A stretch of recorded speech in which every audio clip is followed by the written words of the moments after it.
शिव सीताराम। यदि आत्मा शुद्ध है तो पाप कौन करता है? यदि आत्मा निर्लिप्त है तो दुख किसे होता है? और यदि आत्मा अविनाशी है तो नरक कौन भोगता है? और यदि भगवान हर जगह है तो जब जीव उन्हीं चीजों से बंध जाता है तो भगवान उन चीजों से क्यों नहीं बंधते? क्या आपने कभी सचमुच यह प्रश्न अपने भीतर अनुभव किए हैं, या आप बस जो रटाया ज्ञान है, जिसे ज्ञान कह सकते हैं, बस उसी को ही रटे जा रहे हैं? आज भगवत गीता का यह श्लोक शायद आपके जीवन का सबसे बड़ा संशय जो है उसे पैदा भी करेगा और फिर उस संशय का समाधान भी कर देगा। श्लोक इस प्रकार है: त्रिभिः गुणमयी भावै त्रिभिः सर्वमिदं जगत् मोहितं नाभिजानाति मामेभ्यः परमव्ययम्। भगवान कह क्या रहे हैं? भगवान कहते हैं रजोगुण, तमोगुण और सतोगुण।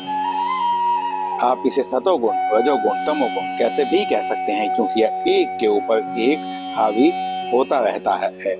तो कभी एक व्यक्ति तीनों गुणों के संपर्क में नहीं होता है, वह किसी एक ही गुण के संपर्क में होता है, पर वह गुण इन तीनों में से ही होता है। इन तीन गुणों से जो भाव उत्पन्न होते हैं, उन भावों से ही यह समस्त संसार मोहित हो रहा है। इसी कारण जीव मुझे, या भगवान अपने लिए कह रहे हैं कि मुझे जो इन सबसे परे परम अविनाशी है उसे नहीं पहचान पाता। लेकिन यहीं पर सबसे बड़ा प्रश्न उत्पन्न होता है। यदि जीव मोह में है तो मोह में कौन है? आत्मा। तो आत्मा तो शुद्ध कही गई है। यदि आत्मा भी मोह में पड़ जाए तो वह शुद्ध कैसे होगी?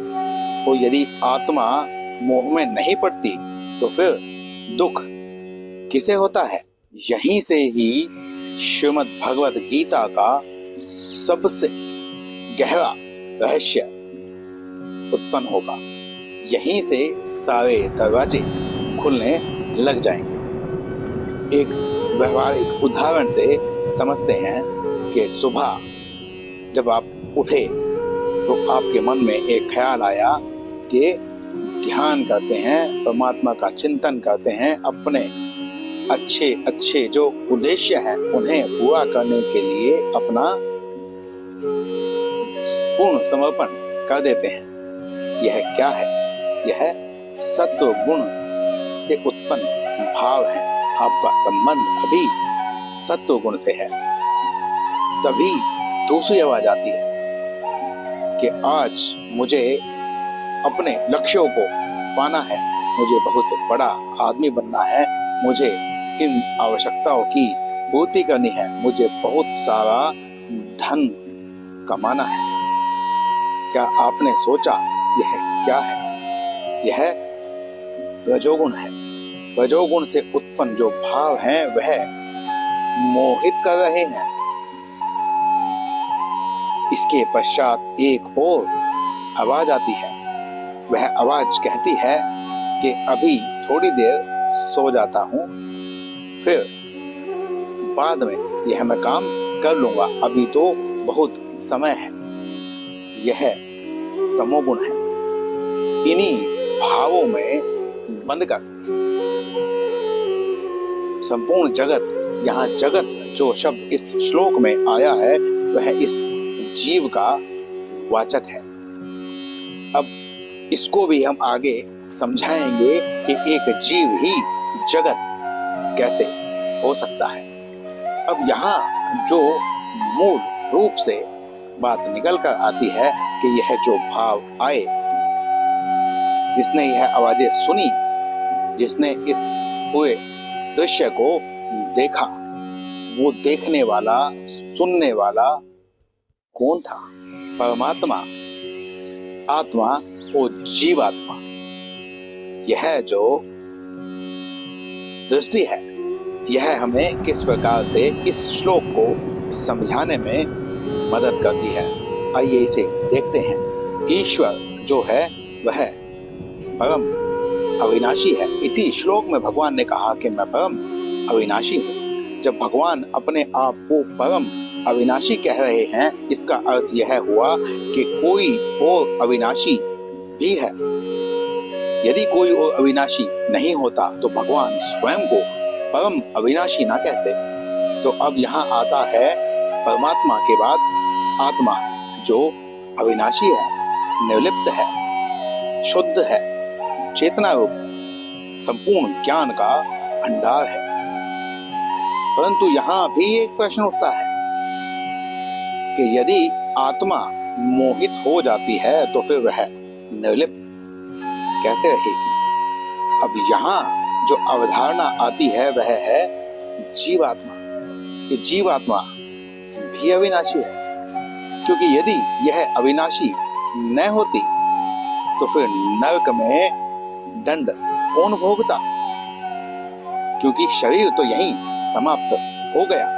तो यह जो अविनाशी जीवात्मा है, इसकी मृत्यु तो नहीं होती, परंतु इसे कष्ट होता है, यह दुख भोगता है, यह मोहित हो जाता है। यह जो चेतना है, यह चेतना उत्पन्न कहां से होती है? परम पिता परमेश्वर जो सभी कारणों के कारण है, परम पिता परमेश्वर जो परम अविनाशी है, परम है, जिनके समान कोई नहीं है, जिनसे महान कोई नहीं है, उनसे जो प्रकाश उत्पन्न होता है वह प्रकाश शक्ति आत्मा है।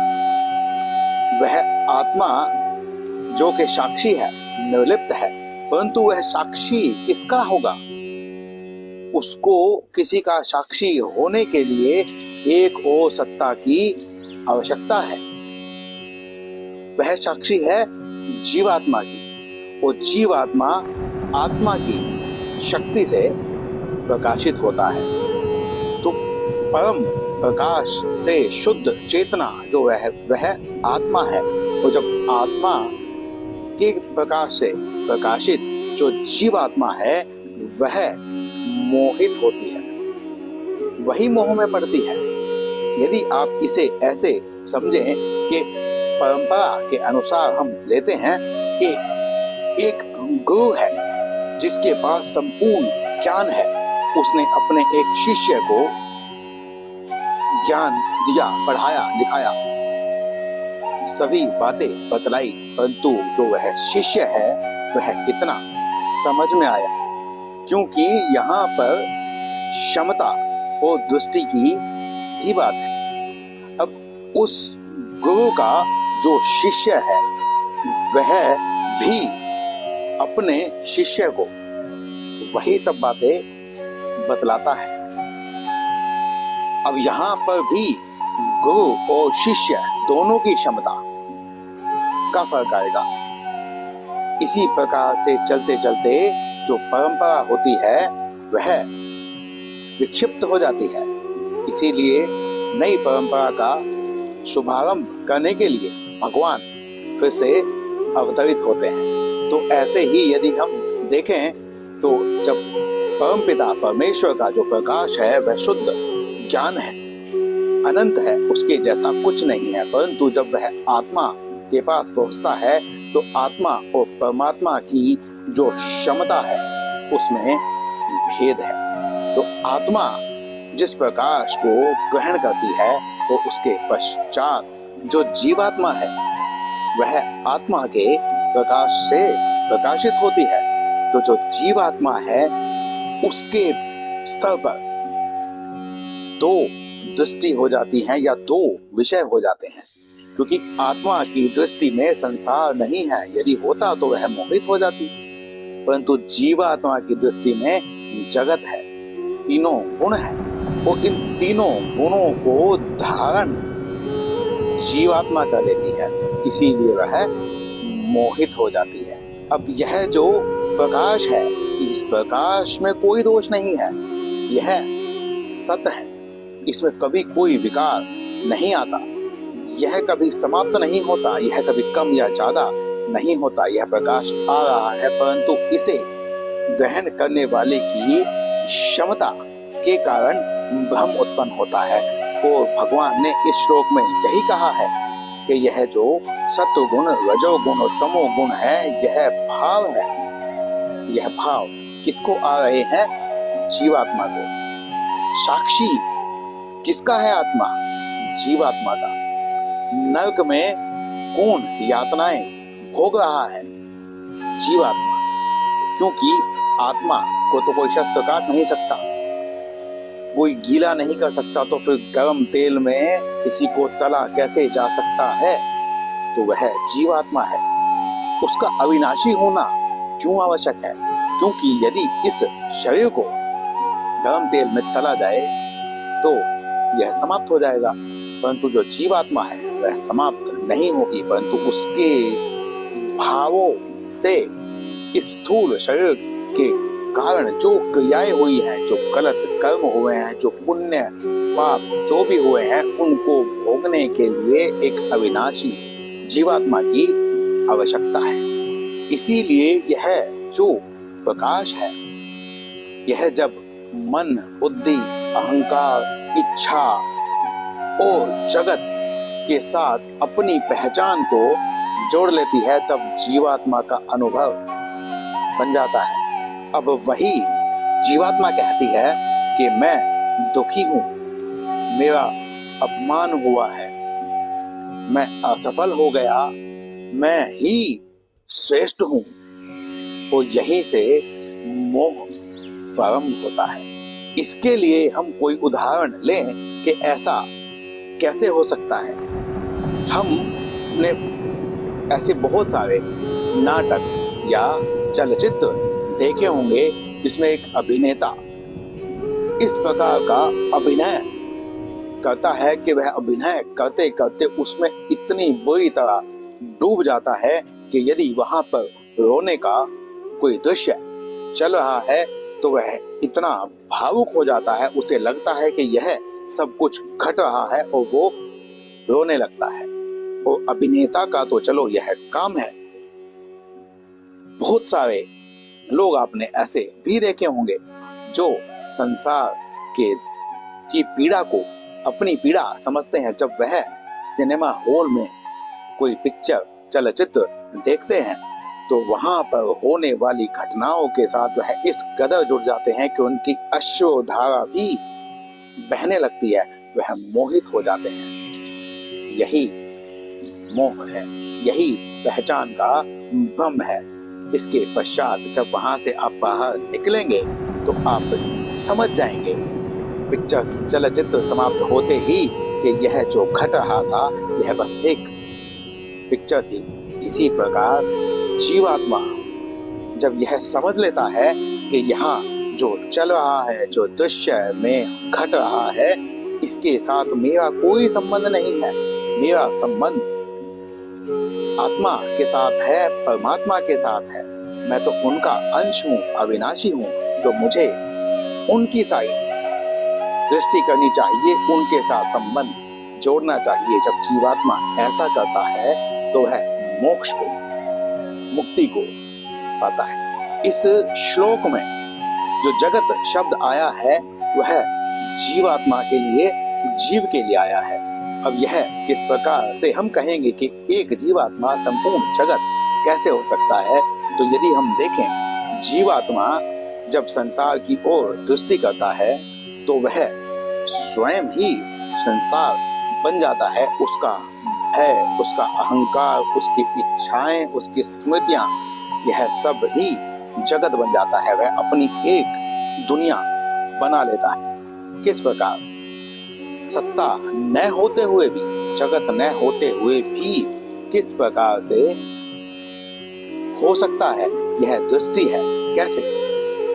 जरा सोचिए कि यदि किसी के घर में किसी प्रियजन की मृत्यु हो जाती है, तो मृत्यु होने के पश्चात यहाँ जिसकी मृत्यु हुई है उसकी दृष्टि में यह जगत समाप्त हो गया, क्योंकि वह अपने आप में संपूर्ण जगत था। क्योंकि उसकी स्मृतियां, उसका अहंकार, उसके रिश्ते नाते, सब कुछ जो संसार हो सकता है वह समाप्त हो जाता है। परंतु जो स्नेही जन पीछे छूट गए हैं, वह स्नेही जन उस मरे हुए व्यक्ति से, जो कि अब उनके सामने नहीं है, उससे रिश्ता बनाकर रखते हैं, उसके साथ बिताए हुए समय को याद करते हैं, स्मृतियों में रखते हैं, कहते हैं कि यह मेरा पिता है, वह मेरे साथ था, मेरे साथ है और मेरे साथ ही रहेगा। इसी को कुछ भी न होते हुए, सामने प्रत्यक्ष में कुछ भी न होते हुए उसे सत्ता देकर जिस प्रकार हम अपना रिश्ता बनाए रखते हैं, इसी प्रकार से जीव कुछ भी न होते हुए जगत को धारण कर लेता है और संपूर्ण जगत जीव स्वयं बन जाता है।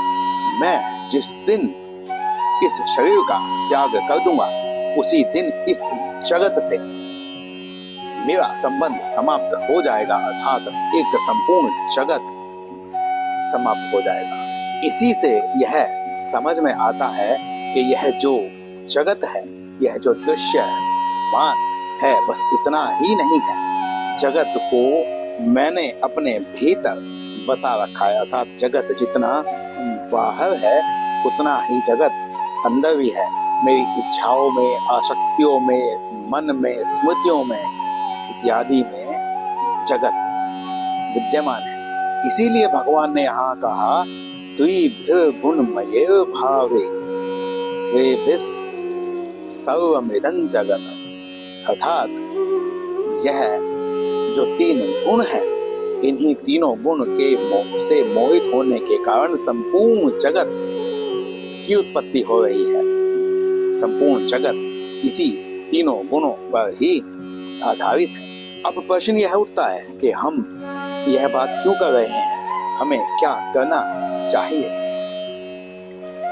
मनुष्य को यह जो देह मिली है, क्योंकि इसी देह से हम कर्म कर सकते हैं, तो यह जो देह मिली है, यह मैं केवल शरीर नहीं हूं, मैं भय नहीं हूं, अहंकार नहीं हूं, मैं व्यक्तित्व नहीं हूं, ये रिश्ते नाते घर परिवार, यह मैं यहाँ तक ही सीमित नहीं हूं।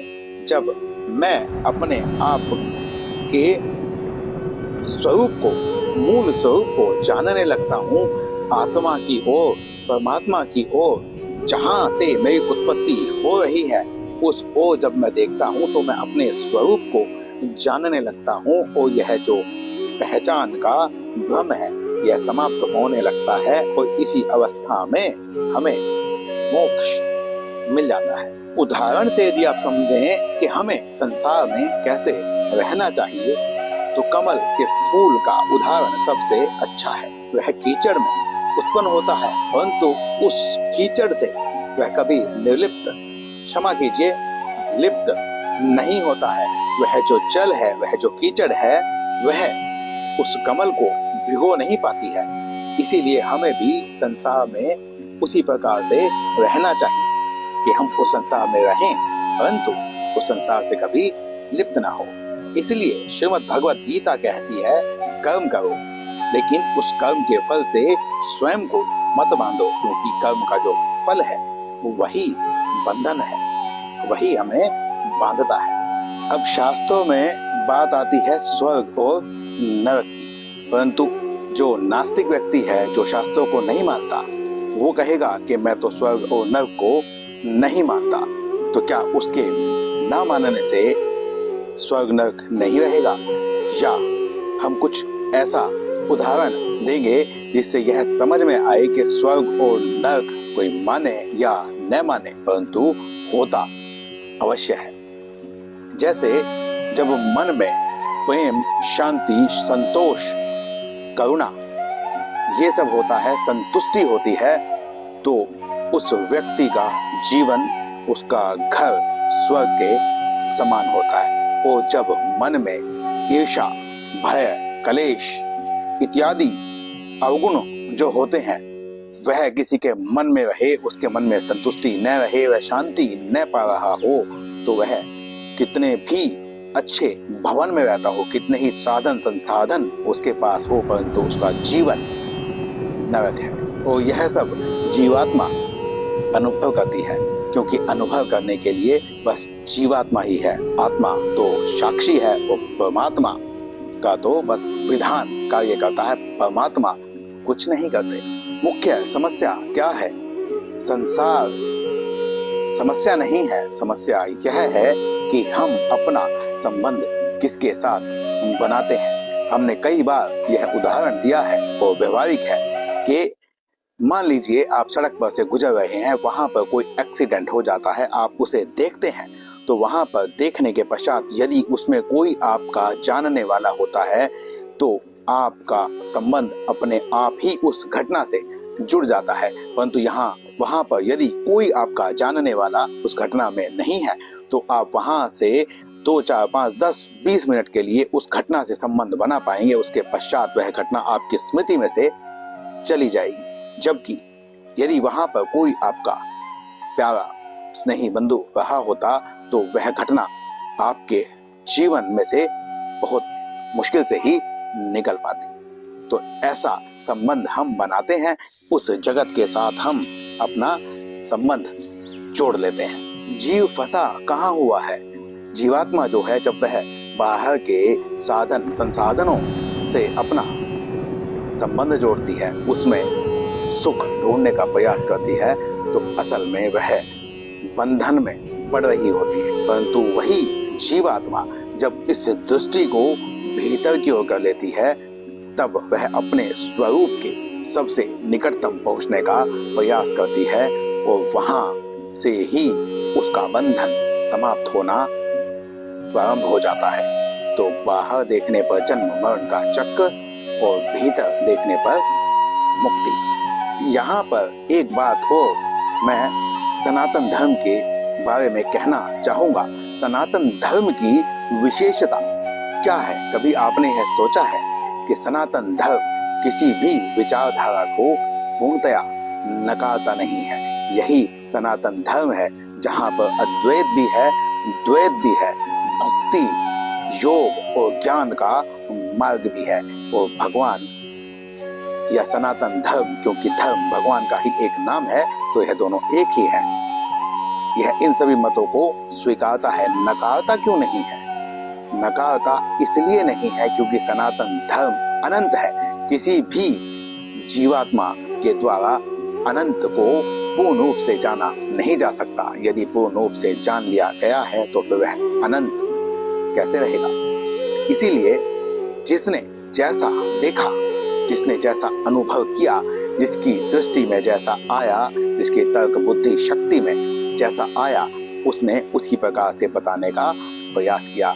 उपनिषदों में भी नेति नेति कहकर, यह नहीं वह नहीं कहकर भी भगवान, धर्म इत्यादि की व्याख्या की गई है, क्योंकि इन्हें शब्दों में बांध पाना संभव ही नहीं। यहाँ पर हम यह कह सकते हैं कि जो सत्य है, जो सत्य है वह इतना विशाल है कि एक विचार उसे पूरी तरह से पकड़ नहीं सकता। किसी ने मोक्ष, भगवान, स्वयं के रूप को आप जो चाहे कहना चाहें उसे भक्ति में पाया, किसी ने ध्यान में पाया, किसी ने योग में पाया, किसी ने मौन में पाया और किसी ने ज्ञान में पाया। ऐसे बहुत सारे मार्ग से लोगों ने, ऋषि मुनियों ने अपने परम पद को पाया है और आगे भी लोग पाते रहेंगे। तो यदि आपकी खोज सच्ची है, आपकी भावना सच्ची है, तो एक दिन आप इस परम पद को पा ही लेंगे। यह आपके अनुभव में आएगा ही। समझने वाली बात यह है कि बंधन कभी सत्य नहीं था। जैसे ही हमने अपने स्वरूप का विस्मरण किया वैसे ही बंधन उत्पन्न हो गया, और जैसे ही हम अपने स्वरूप को पाएंगे वैसे ही उस बंधन को समाप्त कर देंगे, छिन्न भिन्न कर देंगे। इसीलिए हम यहाँ पर कहते हैं कि अपने जीवन को उत्थान की ओर लेकर जाना, अच्छा मानुष बनना, पुरुष के साथ जीवन को जीना धर्म बस यही सिखाता है। तो मिलते हैं किसी अगले वीडियो में, अगले श्लोक में। श्री सीताराम।